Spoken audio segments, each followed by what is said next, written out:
Yeah, and we're so glad you're joining us. I'm Megan Cole, and I'm here representing the Travel and Tourism Research Association, or as we all know, TTRA. And we're pleased to have Anna, Vice President of Industry Research, and Kari, Senior Director, Strategy and Insights from Datafy, as well as Matt Wakefield, Chief Marketing and Data Officer from Travel Tacoma, Pierce County, joining us today as they discuss transforming data and insights into advertising success for 2026.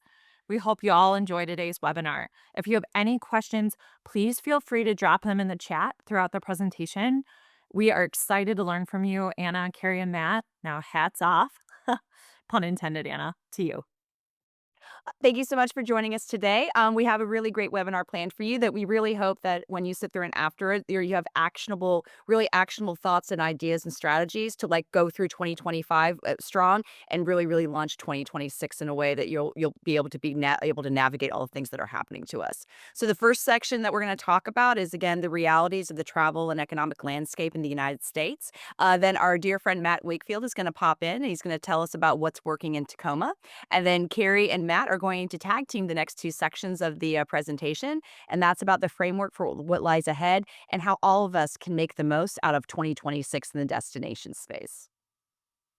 So when we were doing these slides, like just survive 25, and it's like it's funny because it's like holiday themed, but it's also man, 2025 has been quite a year.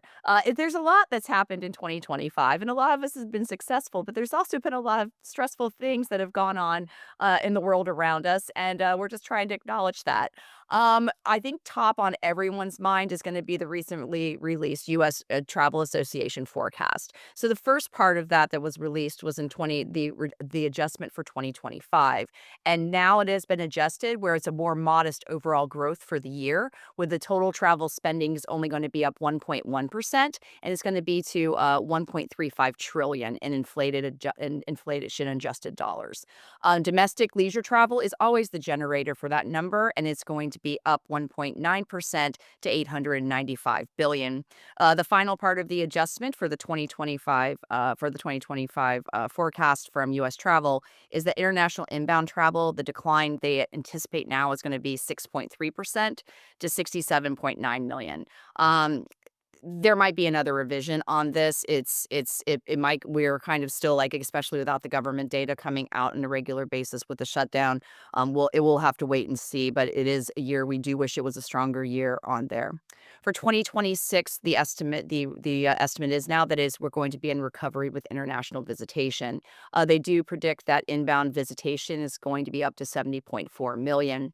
It's going to be supported by major global events such as the World Cup. And while we were preparing for this webinar, Matt had a really great point. That's the average. Those 70.4 million are to the United States in total. There are going to be winners and losers in that, and the winners are going to be the ones who have World Cup events and adjacent events and other high-profile special events.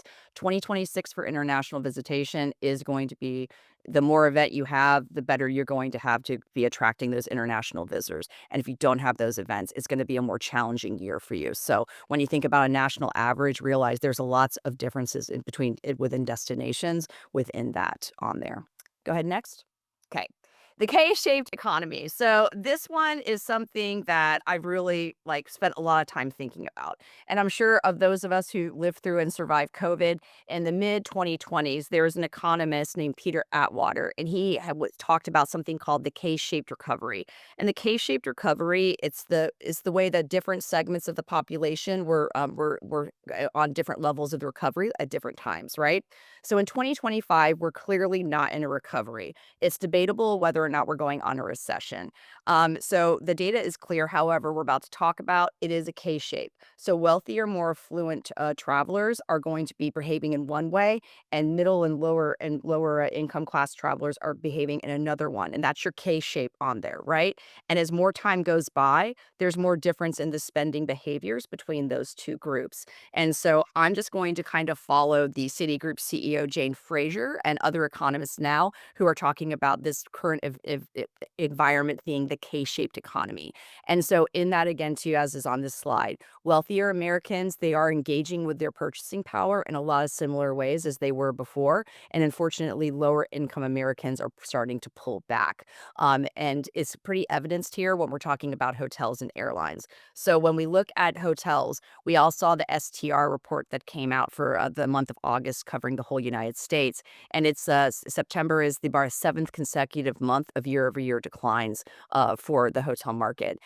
Occupancy for September was down 1.9% year over year, and RevPAR is down 2.1%. So there are challenges in the hotel markets. However, if you are a luxury brand like the Four Seasons or the Ritz-Carlton, I mean, you're banking it. You have great occupancy, your rates are going higher and higher. But if you're at a mid-level or lower hotel brand, that's where you're having occupancy and rate hold problems. So it's the tale of two economies, right? So the ones that are more ascribed to wealthier clientele, they're growing and going stronger. But the mainstream one, which is most of Americans and including us, including me at least, they're the ones that are going to be more challenging and kind of dragging down that overall hotel performance in 2025.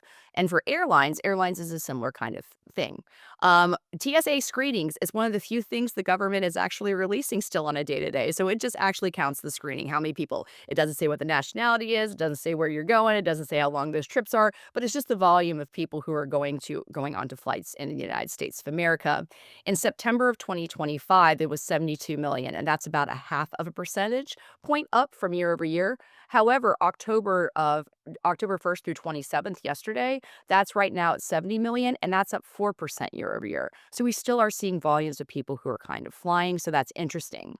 I did a deep dive into the Q3 earnings of airlines, and what we found was our two success stories, which are going to be Delta and United. Delta and United are successful not though on the volume of tickets they're selling, it's on their premium product that's selling a lot and their loyalty adjacent kind of programming that's really leading to more sales for them. So it's not a volume play at this point in the airlines, despite the TSA screenings being up. It's they're being able to sell people into up to higher level cabins, and they're being able to utilize their loyalty programs for that. So again, it's kind of like a K-shaped economy here when we're seeing on both ways. So, that's why I'm not getting my upgrades like I normally do? Yep, you're gonna pay for them. They said with Delta, it used to be like 80% of their upper cabin used to be complimentary. Now it's up like only 20%. It's crazy how much that they've been able to monetize the premium seats. I know I just said that for the K-shaped economy, right? But here's one thing.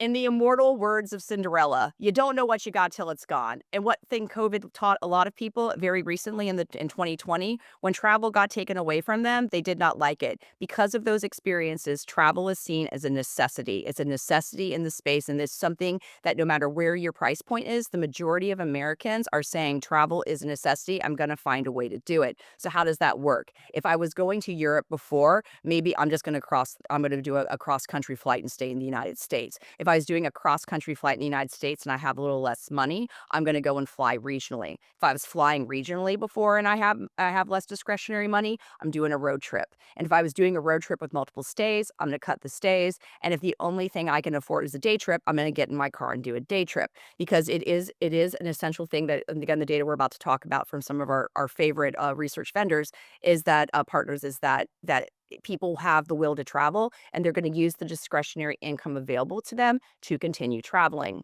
The first two group of facts is from our friends at Future Partners, the State of American Traveler blog. It comes out every month. This is the results from October 2025. I read it every month. It's fantastic. And they're saying that 60% of American travelers, it's self-identified, I believe, but check with them for the actual definition, they plan to travel in the next 3 months. I appreciate we're going into a holiday season, but even with the K-shaped economy things I talked about, it is 60% are still intending to travel. When we move that time period block out to 12 months, 92.4% of Americans are intending to travel. If you intend to travel, the average amount of trips you're intending to take is going to be 3.8 trips. So are those trips going to be as far away? Are they going to be as long? Are they going to be involving a flight? Are they going to be doing that? Maybe not, but those trips are still happening. There is a market for the product in the destination space, which makes it so much more important to be able to target the right travelers for your destination, to be able to track them, because the will is there to find the money and to actually travel. Anyone who knows me in my TTRA space knows I love me some Chris Camp. I think he's on the call. Love you, Chris. And the favorite blog I have on that is published on LinkedIn every month is the Omnitrack blog that he does of their indices that come out. And in September of 2025, when you're looking at the overall market penetration index, it was at 80.7. And that is up year over year from 75.8. That's going to be 6 points up. The leisure travel index is one that takes out business travel and VFR, visiting friends and relatives. And that one is at 145.2. And that was 139.2 last year for the same month. So we are seeing, even though we have a K-shaped economy, some are more able to spend than others, but everybody still, Kari, wants to travel, and they are going to be able to travel. And there is money for that across the board, across all the segments. There is going to be money for travel.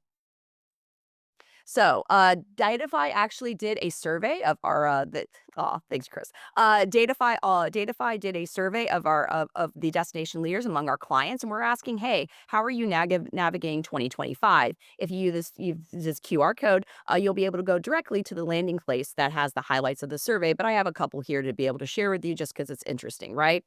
One of the most important questions we asked is, how would you describe the level of change you've observed in international visitation to your destination so far? And we conducted this in September. And you are going to see 2/3, guys, 2/3 say there is a significant or moderate decline. And in fact, 20% say that there is a significant decline. And again, you all know international numbers. We're famous for only doing this for a whole calendar year or a whole fiscal year. People are in the middle of this going, this is down, guys. This is down. This is significantly down. This is moderately down. We have to do something about it. If you go to the next slide, Kari. The most common marketing shifts that we see. So when we ask people, hey, things are changing. What are you changing now that you didn't think that you would be doing at the start of this year? And the three most popular answers are these. 67% of DMO leaders surveyed said that they have a stronger focus on domestic travel. So they're focusing in on domestic markets over international markets as they navigate these challenges. The second most common one is increased focus on shorter booking windows at 39%. I'm going to asterisk that. We were talking again when we were planning for this webinar, and Matt was talking about how the booking windows for Tacoma, Pierce County, sometimes they can go like 2 weeks. And if you're talking about that weekend getaway for a regional drive market where people are looking to see if the weather is going to work out, if there's a good deal or things like that, that's absolutely prime territory for a short time, for a short booking window, like where you're trying to do that. But going back to the Future Partners survey, where they asked about where they were talking about like length of planning that was released in October, they are saying it's around 11 weeks for a planning window if your trip is going to be a week or longer. So again, the rule applies. If it's a more regional, drivey, short-term trip, there is a shorter booking window. But if you're crossing the United States, if you're spending a week or more there, you're looking more at a 3-month booking window. And finally, the tactic that's mostly being used by DMO leaders is going to be pausing or pulling back on campaigns. And we don't know if that's the answer, but we do think that targeting those campaigns, targeting who you're messaging to, is going to be the effective strategy here. Next. The final one from here is just something to really keep in mind as we go and move into Matt talking about what's happening in Tacoma. Only 15% of the DMO leaders surveyed are very confident that their destination's ability is going to be strong to be able to maintain the current visitation over the next 1 or 2 years. We're entering in kind of in the middle of uncertain times, and because of that, it is something that we need to be more strategic than ever, and we really need to be careful because there is less room for error when we're making our judgments on who to advertise to and when. I'm just going to roll up this section of it before I hand it off to Matt. And we have 4 recommendations for how you can really close out 2025 as strong as possible. The first one here is going to be balance, premium, and value messaging. The K-shaped economy is real, and your destination needs visitors from both trajectories. You need both of these sides of these Ks to come visit your destination in order to maintain or to grow visitation in these times. So you need to have really smart segmentations and really smart origin market targeting where you're able to have that dual message of that more affluent prospects for wealthier ones, but also great value for the money for people who are having more challenged finances. Doubling down on domestic drive markets is going to be our second piece of advice here. And closing down in 2025, you need to focus on those resilient drive markets that are your generator for most of your visitation. And you need to do that, especially when we go into the third section with Kari, when we talk about when you start doubling down for international for those special events to really make it happen for 2026 for that recovery of international visitation. Our fourth piece of advice, yeah, Gary's hot on the butter. The fourth piece of advice we have is going to be lean into proven conversion channels. Use the insights built in from vendors. Use geolocation, credit card data. Really find out what the right segment and markets are for you to be able to have the best results. And finally, protect yield and not volume. So this is about working with your vendor, working with your partners within your destination to make sure that your promotions are focusing on the unique value experiences that your destination has, bundled kind of values, and advanced purchase incentives, and that's really going to help you defend rate integrity. On that note here, let's talk about an actual example of someone doing it right, and this is going to be Matt. He's going to talk about Tacoma. Yeah, thank you, Anna. I'm not sure we're doing it right, but we're doing it. So I'm Matt. I'm the Chief Marketing and Data Officer at Travel or Visit Tacoma, Pierce County. We've changed our name a couple of times. My background is actually just there to remind me what our current name is. They asked me to give a quick overview of Pierce County, like what and where it is, and what some of our drivers of visitation are. And I felt like that was kind of like that old joke, like, "Who are you? How did you get in here?" I'm a locksmith, and I'm the locksmith. We are a second tier city, relatively big size, 250,000 people maybe, between the Salish Sea and Mount Rainier. And our major drivers of visitation are that we are a pretty big city between the Salish Sea and Mount Rainier. So um, we have those bookending icons right there, and museums, a big deal for us as well. Um, but when it comes to who we are as an organization, I think it comes down to the funding because if you ask 100 DMOs how they're funded, you're going to get 110 answers every single time. So um, I think it's probably helpful to talk a little bit about how we got to where we are because the background is a little bit bloody, I guess. We had um, we used to report on back of the house metrics to funders. Our funders, we'd say, "Oh, we got this reach," and the funders would say, "Great, but how many room nights is that?" And we said, "Oh, we got this many impressions," and they said, "Oh, cool, but how many room nights is that?" And we said, "Well, we got 233,000 downloads of our visitor guide, and according to some famous tourism research organization, each download is $31, so that's like $7.2 million." And our funders said, "We're going to defund you, and your friends don't work there anymore." So that was a rough awakening, and it turns out the whole time they just wanted room nights. And so we have three major metrics that we follow here. It's room nights, and it's room nights. So the whole time that's what they wanted, and now we finally switched to giving that to them. And it was a big shift for us. Our main funding applications every year boil down to just two questions: how many room nights are you going to get, and how do you get them? And when we report on how many we got, they ask us only two questions: how many room nights did you get, and how do you prove it? And so this whole time, we had to find a new method, getting away from softer, fuzzy metrics that we like to track on the back end to inform our campaigns, and to get into stronger metrics, ironclad ROI, which was room nights, and that's when we found Datafy actually. So So Matt, you're saying that room nights is the most important metric? Is that what the you're saying? only sorry, it's actually gonna get worse. It's like it's all I'm gonna talk about. But yeah, that's it. It doesn't get better. Like it's you know how hard it is to explain to people who've lived and grown up in the DMO and nonprofit world. Like we have revenue generating metrics here. We have like real world metrics. Our hotelier partners love this, but it's hard to explain to people why we don't do certain things that other DMOs do just because they don't drive practical or trackable room nights. So, um, yeah, this is a good example of what we do. Our main bread and butter here, we do a deep dive on the data from our Datafy dashboard. the year before when we're applying for funds. We do a deep dive on what the data said, who showed up in market, when they showed up, and what they did, what each person did, what the trends were per season. We bucket those into themed itineraries. This one on the right hand side is called Digital Detox. We noticed that people were doing analog lo-fi experiences during this was during the fall. And so or no, this was during the summer actually. So they wanted to unplug during the summer. So we created an itinerary based on that. We found out where people were coming from. We developed these ads and videos to go with the itineraries. And then with Datafy's DSP, we marketed to lookalike audiences in the same geographies, the same demographics.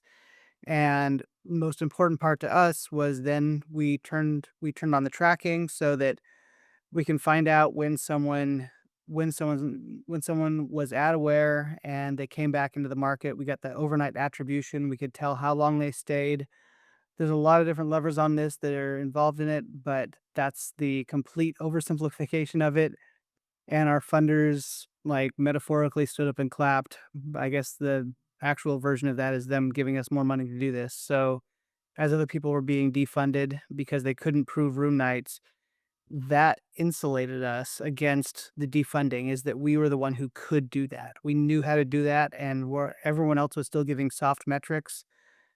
And not to get too far ahead here, but since we started doing this, we've gotten a lot of requests from other DMOs who are going through similar issues with their funding getting diverted to other places, asking how they can switch over to a room night first metric. hmm And before we get to the next, before we kind of dig in a little bit into that piece, I mean, while we know that the metric we have to report on with Matt is room nights, we also know like hotels are not the driver for why someone decides to visit a destination. So it's like we know that that's the metric that we need to report on, but we need to find really good creative ways to use the data to message the right message to the right people so we can entice them to stay overnight. Yeah, unless you have a luxury property, which we don't necessarily. Unless you have a very experiential overnight place, like a treehouse, we do have a couple of those, but that's a different ball game. People are not here for the overnight stay, and we know that. Our hoteliers know that as well. So they understand. At least they're very realistic about it. When they look at their revenue, they understand where their bread's buttered. Um, and Yeah, tell us a little bit about tell us a little bit about this because this is a graphic that you've put together. Yeah, I put it together, but you guys made it actually look nice. So it looks familiar, but it's the very bottom part is where we started with our relationship with overnight stays, tracking overnight stays. We had geolocation digital marketing through Datafy. Um, we could turn that into hotel room nights by looking at who was served an ad, and then if that person from 50 miles away only, of course, 50 miles away is, I think, probably everyone in this room's gold standard here. It's you have to advertise 50 miles away to consider someone an overnight. So we marketed out there and we could see if that room night came back to us, or if that person came back into our market using maids. That was where it all started. Which was, I mean, that was what changed everything with our funders. Like, that literally kind of saved our organization. I don't think it's an overstatement. But then we were doing all these other things just because DMOs did them. So we put everything else on life support, like public relations. We just put it on life support. A few press releases here and there, um, because we could only track people up until they got to our website. Print advertising, we use QR codes, but I mean, I think we can all realize that not a ton of people scan QR codes in print ads. But those who did, they got to our website. Visitor guide, people got to the website. All of our social media brought people to the website. But that's where their journey ended for us. That's where our visibility into what they were doing ended. We didn't have that connection. And then we heard about this pixel. Datafy developed a pixel. They asked me a couple years ago now to just try it out, see what happened. And that opened up the door for us to find out, of the people who went to our website, who ended up and we could do retargeting through the marketing, but also directly who then showed up in market, how much money did they spend, how many room nights did they generate. So if we're doing an e-newsletter, I can like using Google Analytics, I can check to see like how many people came to our website from that. But more importantly, now I can tell how many room nights those people generated. And even if it's not a ton, sometimes it is, sometimes it's not. But the fact that we can track that now makes all the difference to our funders. That's now a knowable thing. We had this we had this huge bucket of unknowables, which was everything that happened to people after they visited the website. And now that's knowable, which is, I mean, that's night and day for us. That opened up all of our funding to be used for things that were traditionally just like a print ad is really high in the marketing funnel, it's awareness level, but it also, and some of those people will end up coming into market and we can track that now. So I don't know, that just really changed everything for us. Yeah, and then Matt and I have been working together for about 5 years, and it took him a while to get me on board with this whole, like, "We're just gonna focus on room nights, room nights, room nights, that's it," and I'm like, "But there's a whole other world out there of things that we need to think about," um, and this he always kinda brings me back to this place of, like, "This is what our funders want, and this is how we need to get there," and so we really took a pause on our end and did a lot of kind of planning and whatnot to make sure that every metric that we were going to give Matt was defensible.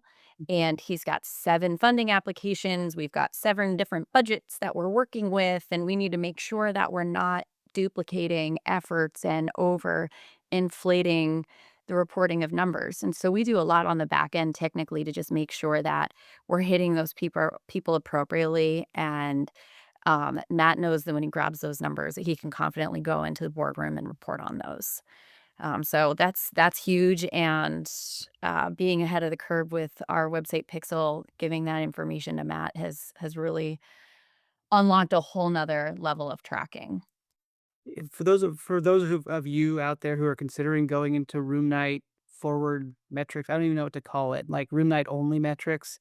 Um, it's a lot of interesting conversations you have to have with vendors, and I'm sorry if there are a lot of vendors on the call, but it gets every vendor will first ask you for their 360-degree, like, camera widget that ties into sales bookings, whatever. Doesn't even matter, but they always ask you what your metrics are, and you tell them room nights, room nights, and room nights, and nothing else, and then they ignore that and give the spiel anyway, and, like, "Where's the room nights?" And it's the same conversation you have a dozen times, every conference. You just you end up with a yeah, you end up with a spiel for it. So Alas. on our end, having as Matt said, right, we're gonna talk room nights ad nauseum.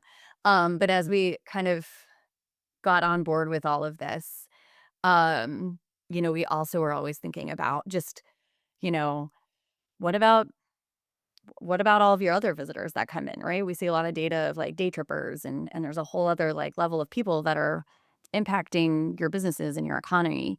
And we recently just kind of looked at the spending data available for Pierce County. And, one of the things that was eye opening is that our day trippers, we need about 5.3 day trippers coming into the county to make up the spending power and the impact of one of those overnight visitors, right? So that's huge, like thinking about it in those terms. So not only is this what the funders are asking for and Pierce County is beholden to in the sense of just attracting that person who's going to stay in paid lodging, but the data that we have is justifying that we make sure all of our focus is on those room nights booked. So And it's nice the to see funders that data. the funders do see the big picture of this. They live in the revenue world, and they don't have a whole lot of time or patience for people who don't live in the revenue world, like, who have a traditional nonprofit mindset where activity is the output. They understand that these are the things these are revenue generating for them. We act like a sales force rather than rather than a nonprofit. So, and this is like the 5.3 day trippers, they understand why our focus is the overnight. They were part of the genesis of that, but they've leaned in on it with that knowledge. Yeah, and then, I mean, we also know, like, for those who are naysayers, right? Like, the accommodations, those that are staying in paid accommodations and are overnight visitors, like, they don't just stop when they spend at a hotel. Like, it's gonna create a ripple effect across, all of your different businesses in your tourism ecosystem. So, the data for Pierce County shows a direct correlation where we can link, spending that happened at paid accommodations, directly to people who spent in dining and nightlife and leisure and recreation and entertainment and specialty retail and shops and whatnot. So clearly, if we can get them into the hotels, we can get them spending throughout the destination. It's kind of like having a car that's going 110 miles an hour. If your car's going 110 miles an hour, you know that the engine is more or less working well. You know that the transmission's more or less working well. You know that it has tires. So it's like you can make a lot of assumptions that are not a big leap of faith from the fact that one thing is happening, like the overnights are happening. And we understand that we don't have an all inclusive resort where people are not leaving. They are definitely dining elsewhere. They are definitely going to going to the museums, they're going to the Washington State Fair, they're doing things outside of that, and actually through point of interest correlation through when our on our Datafy dashboard, we can tell what those people are doing as well. And spending, they can see where they're spending. Yeah, and so this is kind of where I come into play when, Matt's like, "Here's my wish list. This is what we've promised to the funders. This is what we need to be messaging. I need you to make this happen." Right? And so our job really at that point is like, "Okay, how can we hit all of Matt's goals, make him look awesome with his board and make sure that we're, talking to all the right people?" So we'll go in and we'll start to do these evaluation of markets, right? We want to find, using all the available data sets that we have at our disposal, who are those highest value audiences that are most likely to stay overnight. So this is just kind of what we're looking at here is basically a high level market profile, of past visitors that have been seen, in destination from a specific DMA.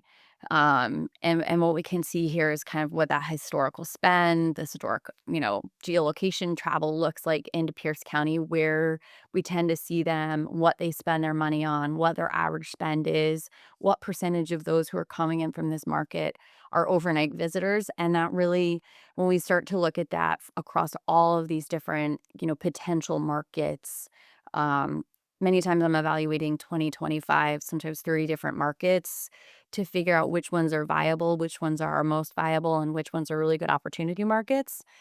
We start to see that there are certain trends, that are emerging. And so then from there, we can really, um, map out who we want to go after, when we want to go after them in each market. And that really allows us to build out flighting and campaigns and, audiences and all of that stuff. So this is kind of that piece. And once we have those campaigns up and running, we're always continuously evaluating, to make sure we're on track with all of the marketing goals. So Matt and I do that quite frequently, and we adjust accordingly so that we're hitting what we need to hit, and we're doing it responsibly. So this is, if you didn't know, Matt said room nights is the most important metric. So that's basically what we provide, in this case, quarterly. We have all the other metrics, right? We can look at impressions, we can look at clicks, we can look at all sorts of different things there. We can get really, really nitty gritty and look at, which of the different audiences that we're targeting is actually contributing to more of that visitation conversion, and shift things around appropriately. Um, but essentially, we're reporting on those room nights. We're reporting on what that hotel impact is, not the destination impact, right? We have those numbers, but for this particular campaign and for these efforts, this is what we really focus on. And and what that kind of lodging return on ad spend is. Matt, you've got special, like, specific returns for each one of your campaigns because they are a little bit different. Yeah, this is the average out. This averages it out between them. We have a rural area that we have separated from our urban area, and it's a lot harder. It's a lot costlier to get room nights in the rural areas because it's not as easy to track. There's a lot of things that go into it, but this is about the average, and our funders are over the moon about this. They kind of stack rank applications based on your history and what they can expect, um, and when so they put us up against all the other applicants, and yeah, we don't really lose anymore. Yeah. The last thing I kinda wanna just call out here is this 5.57, right? So this is most likely to visit. So this isn't a metric that, Matt asks for. This is really a metric that we imposed that we look at on a regular basis. For all of our campaigns, we do an incremental lift, as part of those campaigns, and we wanna really understand, you know, what is the advertising actually impacting visitation. We want a metric that helps us to defend the comment of, well, you're just advertising to people who are already going to come anyway. And so this metric really is a little bit of a guiding light as to, where if we're where we need to be, if we need to shift things around. So that metric just overall is an important one. I'll come back to that in a minute. Um, but I kind of want to wrap this up a little bit with just talking a little bit about using what works, right? Like as you're planning your 2026, I know that we are in the throes of 2026 planning right now with a lot of our clients. And I just can't stress enough that you don't need to reinvent the wheel every year. That's not important. Obviously, there are shifts in the market and there are things that you need to address and respond to. But in general, you don't need to reinvent the wheel just to reinvent the wheel. I stress evaluating your past campaign efforts, looking at those, leveraging what's working, learn from what isn't working, and keep improving using the data that's available to you. I think those are all super important. And one example of that, like I said, we'd come back to that incremental lift piece. So last year we looked at knowing that we wanted to evaluate our 2024 campaign differently than we had done in the past, and we had more data available to us. Um, we decided to break up Matt's campaigns and the markets, and so we have our core markets, and we separated that from our opportunity markets. And we did that one because I was so sure that when we did an incremental lift on our core markets, that we would see an incremental lift of like next to nothing. And that was going to be my driving force to prove to Matt that we didn't need to spend money in those core markets and that we needed to move them elsewhere. And I was completely wrong. Um, and so doing this lift study really helped us to understand that there's still growth in his core markets and there's still opportunity there. Um, and also that if we get those people who are seeing the ads more frequently and are clicking on the ads from those core markets, those kind of regional drive markets, that they're more likely to be influenced to come and stay in Pierce County. So that was completely the opposite of what my assumption was going to be. And it really did shift how we kind of allocated budgets into specific markets for 2025. All right. So kind of going into 2026, I hope you can hear my dog, but he's barking. The UPS guy's outside delivering my new luggage. Because I'm going on a trip. Anyway, so Anna mentioned in the beginning that recovery is expected with 2026. And that's, international recovery is really going to be driven by World Cup. So we want to make sure that you are making strategic decisions going into 2026 and leaning into your data. Um, So kind of a couple things to keep in mind as we look into 2026. I think it's important to stay informed of your regional and national trends. That's why we really wanted Anna to come in here and talk about a lot of that up front. But also, don't lose sight of what's happening in your own backyard. Think about what those national and regional trends are, and think about what's going on within your own kind of backyard as well. And make sure that the goals that you're setting are realistic for your specific destination. I think that's important. Lean into your data to help better understand what has worked in the past for your destination and what can work in the future for your destination. So as part of that, domestic road trip travel is going to continue to drive success, right? You're going to want to look at those core markets. Those are going to be critical to you. As Anna mentioned, right? People who might have taken trips to Europe, maybe they're not taking the trip to Europe. Maybe they are actually, because my flight to Europe is cheaper than my flight to California.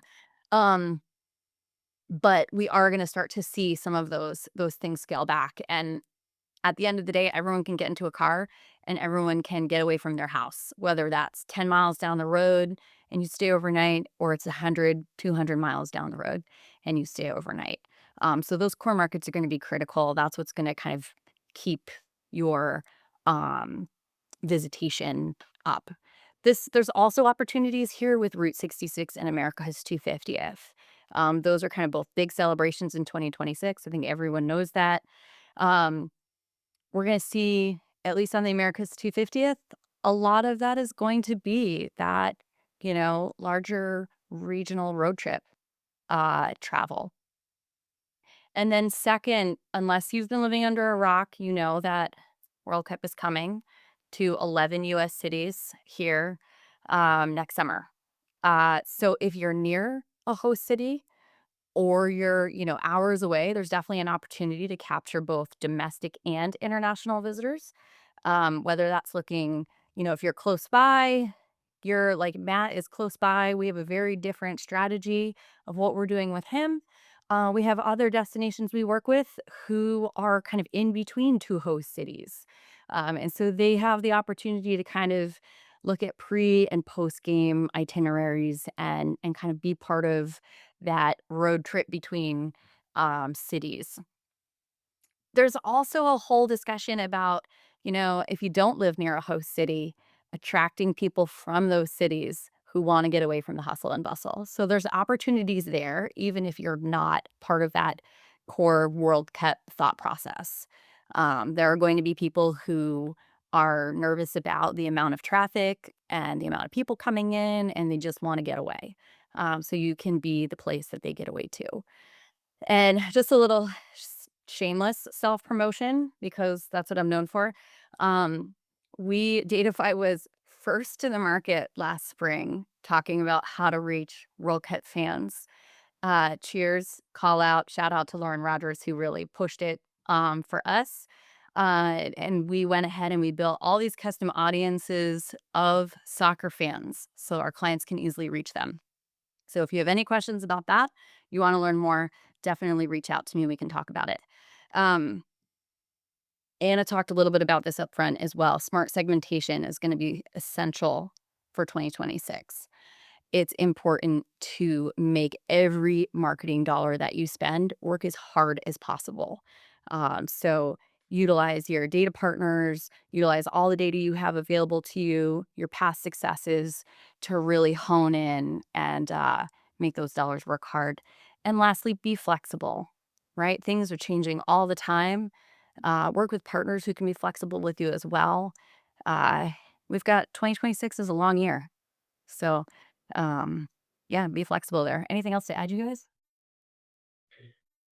No, I think you nailed it. I think that's kind of our plan. Flexibility is key. World Cup is driving everything for us right now. We don't even think I forget what year we're in right now sometimes. Um, yeah. I'm thinking about a beam that's totally inappropriate for me to put up here, but Yeah. it's all about the timeline. Yeah. Wonderful. Well, thank you all. So now is our chance for questions. So I've got one I'll pose to you all. All right. what do I do if I don't have the World Cup? Well, I mean, I think we just kind of addressed a little bit of that, right? And I think strategies again you need to think about each of your individual destinations. Uh, we have a destination, I think somewhere up in the Midwest. I can't remember which one it is. That was the first one to come to us and say, we want to market to people that live in those host cities and live around those host cities and that want to get out of the hustle and bustle. And we're like, that's such a great thought process.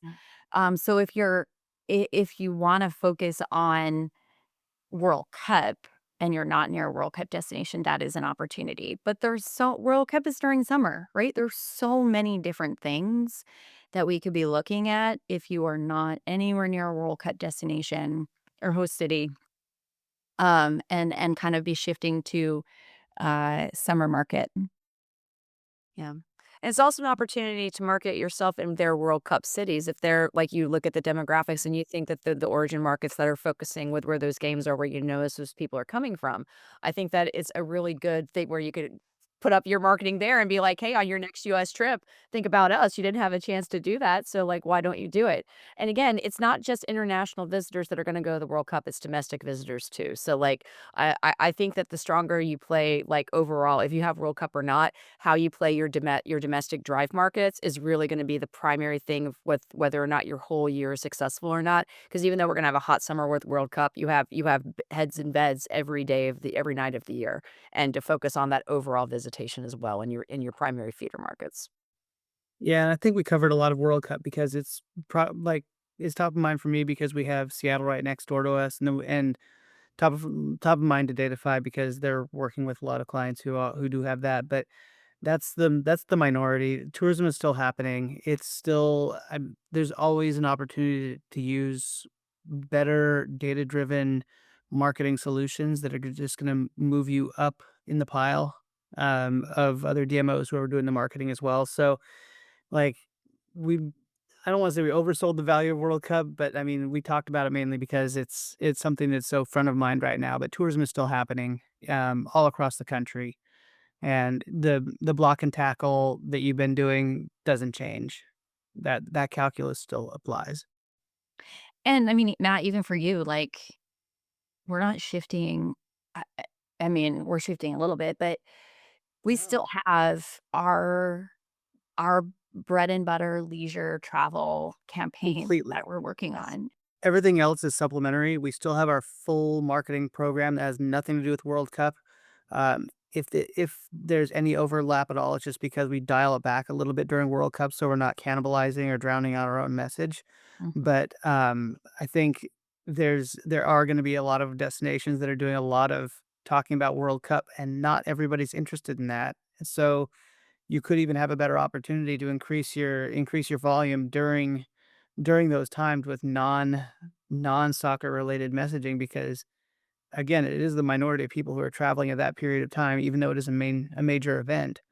It's the minority of people who are going to be interested in going to the soccer city. Well, thank you all. We have another question. So, this individual said, outstanding, insightful presentation and webinar. Totally agree with the hotel room nights approach.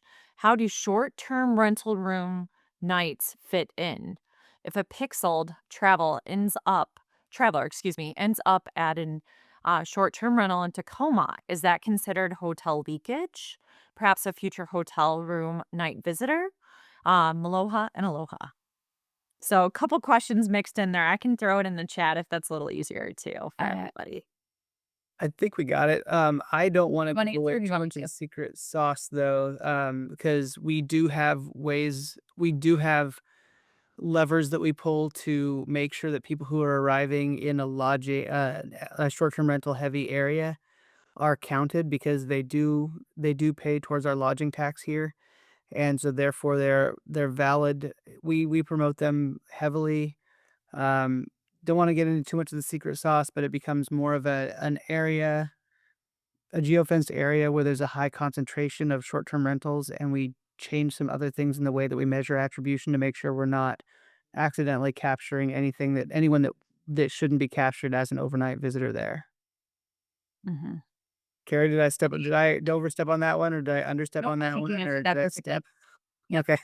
Yeah. And I think the key thing there is that in Tacoma, they contribute towards bed tax, right, Matt? Like, you're getting Yeah. revenue from them.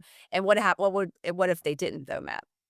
Oh, then I mean, if my if my grandma We wouldn't be what if my grandma what if my grandma had wheels? She'd be a bicycle.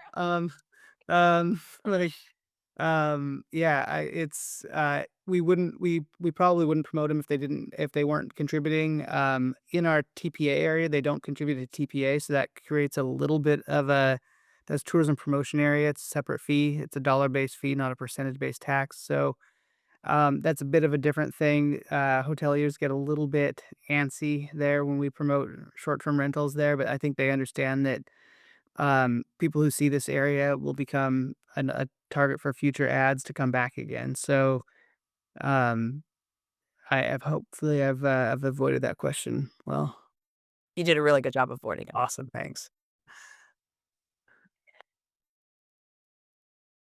Well, thank you so much for joining us today. We're really grateful. Here's the second QR code for the presentation, where you can book a complimentary 30-minute session with Datafy to talk about what you need and what your plans might be for the future strategies. We really appreciate all your time, and we hope you have a really great afternoon.